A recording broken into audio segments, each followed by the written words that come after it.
Hi Paul, Hi. welcome. I just wanted to get to know you a little better, ask you a few questions, find out a little bit more about you. So I just kind of wanted to kick off with why you're here. I feel like I want to focus in on my sort of training and wellbeing a bit again. So I used to train a few times a week, but I've kind of fell off from doing that now. I used to do like Les Mills classes, like circuits and body pump and stuff like that, which at the time I quite enjoyed, but I've kind of not really enjoyed it, and then life's got in the way a little bit recently. So just looking for to repurpose my training really and focus on my own wellbeing again. Sure. So I just want to ask you a little bit more about what about it. Did you not enjoy in particular? Um, I think I'd done it for several years, so I just kind of it was a bit kind of monotonous in the end, and obviously I felt it was only really improving my cardiovascular fitness, which was great. But I think I've got some other priorities alongside that now as well. But so therefore, because I wasn't really enjoying it, and plus my life was quite busy, I just kind of reduced the amount of times that I was going a week really. Okay. So let me just dive into a little bit more about. You said that you've not got a lot of time. Is that work commitments, family commitments? Yeah, so both really. So I've got a young daughter who's 4 years old, so it's obviously takes up quite a lot of my time, which I enjoy, but it makes life busy. And then on top of that, I got quite a demanding job as well. So it's sort of like a 9 to 5 kind of office corporate job, but I have to work kind of additional hours beyond that quite often. So that takes up quite a lot of my time. Okay. Um, just sort of going back to sort of your training experience, um, and what you kind of enjoy and don't enjoy. What physical fitness do you enjoy, and what physical fitness do you not particularly enjoy? Um, I quite like strength training, although I've not done much of it in my time. Like I say, I've been focused on the Les Mills stuff, but the kind of strength elements to that I enjoy. And I don't particularly like running. That doesn't really Okay. do anything for me. So they're really my main priorities. But I did used to really enjoy the kind of like variety that kind of like circuit classes and stuff like that throw into it, and doing cardio different ways rather than running. Okay. So quite like a bit of a variety. Brill. And would you say then one of your kind of main goals and objectives then is around improving that upper body strength? Is that Yeah, so I what want you're to get saying? my cardiovascular fitness back to where it was when I was training more regularly before. Okay. But yeah, then also to improve my strength, particularly around my kind of shoulder strength. I think that's an area that I've kind of noticed is a bit of a weakness, and something that I think would really motivate me to kind of work on, and something that I want to do.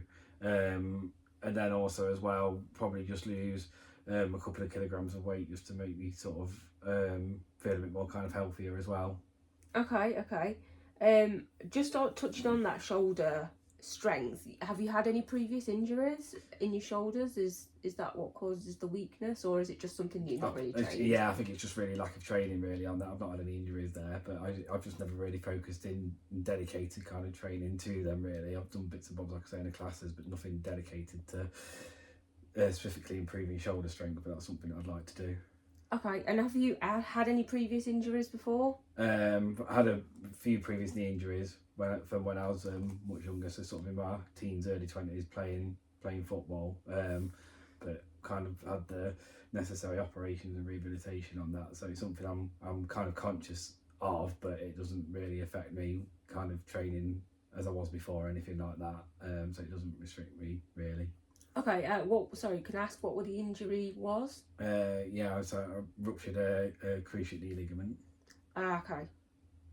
And so I assume the surgery you had was you had hamstring to replace Yeah, the ligament. to repair that. Yeah. Okay. Okay, brill. So just kind of going back to your job, let's talk about sort of your day to day. So if you could take me through like a typical day in the life of Paul on like say a Monday. Yeah, so we'll get up sort of about 6:30, 6:45 kind of time, help get my daughter ready for her school day, and then I would sort of dash off then to the office really to make sure I'm there for sort of 8:30ish, 8:45 kind of time. So it's quite busy in the mornings. I sort of grab whatever breakfast I can on the way out to doing that, and then really heavy meetings at work. So I've got a lot of time where I'm just in meetings and that, so I don't have much time to really have any kind of downtime to really focus on sort of food and all of that kind of thing as much as I'd like. Okay, so are you kind of not necessarily having sort of like set meal times, is in like having a breakfast, having a lunch, having a dinner at the sort of same times every day? I think breakfast is kind of similar time, but breakfast can vary depending on how kind of rushed I am that particular morning. Sometimes I can sit down and have, a bowl of porridge and that kind of thing. Yeah. But if I'm really in a rush, it'd be grabbing a banana and a slice of toast and getting out the door. So that's the same time. It varies on kind of how good I suppose that breakfast is. And then lunchtime I always have to grab something when I can at work. And then evenings I have evening meal about the same time. But I do tend to eat quite a lot in the evenings because quite often I'm not eating enough during the day. And in a morning when you kind of get up, how do you feel? Do you feel full of energy, or do you feel a bit lethargic? I think it can vary a little bit depending on what's been going on. But yeah, sometimes I can wake up feeling a bit lethargic, but it depends probably on kind of how well I've slept and how well I've managed to prioritise sleep. That's a little bit up and down sometimes. Okay, and what about sort of hydration? How much water are you drinking a day? Sorry. Yeah, that's similar really. So it's difficult to prioritise it sometimes when I'm in back-to-back meetings to try and make sure I've got water with me the whole time. So some days better than others. Some days I get close to kind of 2 litre mark if it's not such a meeting heavy day, which are a little bit fewer and far between because most days, working days are. So in those days I'm probably falling short of what I should be getting. Okay. And kind of like in terms of your training, what sort of time would you have for training? Would you be going in the evenings? How many times a week do you kind of envision that you would be able to go? Obviously fitting that around sort of family commitments and your work commitments. I think, well, when I used to do the Les Mills classes, I used to go to 3 or 4 times a week when I was really kind of enjoying it and into it. Okay. So I feel like that's manageable again. It would have to be evenings though, sort of probably between the 7 and 9 o'clock kind of window in the evening. Okay. The weekdays, and then weekends have probably got a bit more flexibility. Most of the time, weekends to maybe potentially train, what one of the days on the weekend potentially as well. Okay, cool. In terms of the kind of foods that you're eating, then are you eating a lot of whole foods, or what kind of things what would your typical sort of breakfast, lunch, and dinner, and then your snacks look like? Yeah, so like breakfast, like I mentioned earlier, some days it will vary. So some days I try and have something good like porridge and oats and that kind of thing. But it might vary. If I'm running behind, I'm grabbing a slice of toast and a banana and out the door. Then lunchtime, again, it's normally grabbing a sandwich and that kind of thing. So I try and grab what I can when I'm at work. And then evenings tends to be a little bit more sort of better eating, some meat and some carbs and some veg and that kind of thing. Generally, it's a little bit more, but I think overall, yeah, I do need to improve my food to eat a little bit more sort of cleaner and healthier generally. What does snacking look like for you?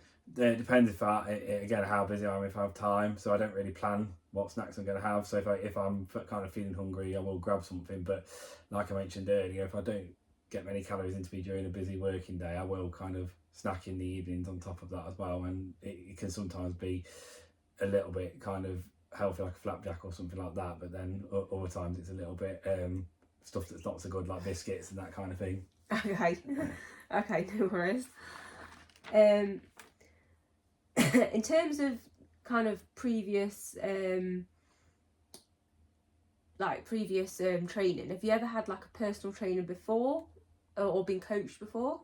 No, not had a personal trainer before, but the person who ran a lot of the Les Mills classes that I went to was the sort of same sort of trainer, if you like. So they got to kind of know you a little bit while you were there, but obviously it was in a class format, so it wasn't anywhere near 1-to-1 or anything like that. And they were, coaching the class at the end of the day.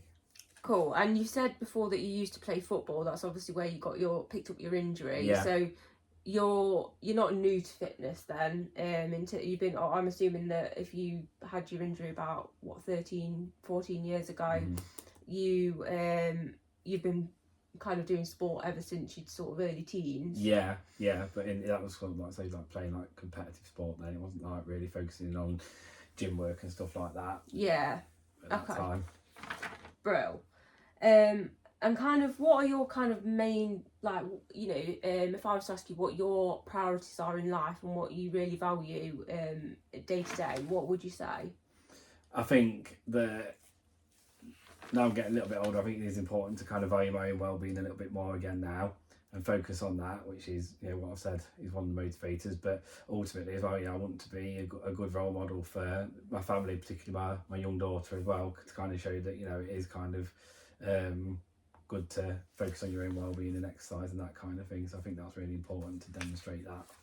Okay, cool. And kind of my last question would be, where would you like to see yourself in a year's time? So this time next year, where would you like to see yourself in terms of the kind of goals that you're wanting to set for yourself? Back to training consistently, sort of 3 or 4 days a week, and enjoying it, most importantly. Making sure that I feel like I've got that cardio fitness that kind of went along with training 3 or 4 days a week previously, so I feel good about that again. I've lost a little bit of kind of weight, fat, so maybe lost 1 kilogram or 2, just to feel a bit better whilst doing that, and then be able to visibly see a difference in your shoulder strength, so be able to kind of overhead press more and stuff like that, just to feel like generally the work on my shoulders has paid off.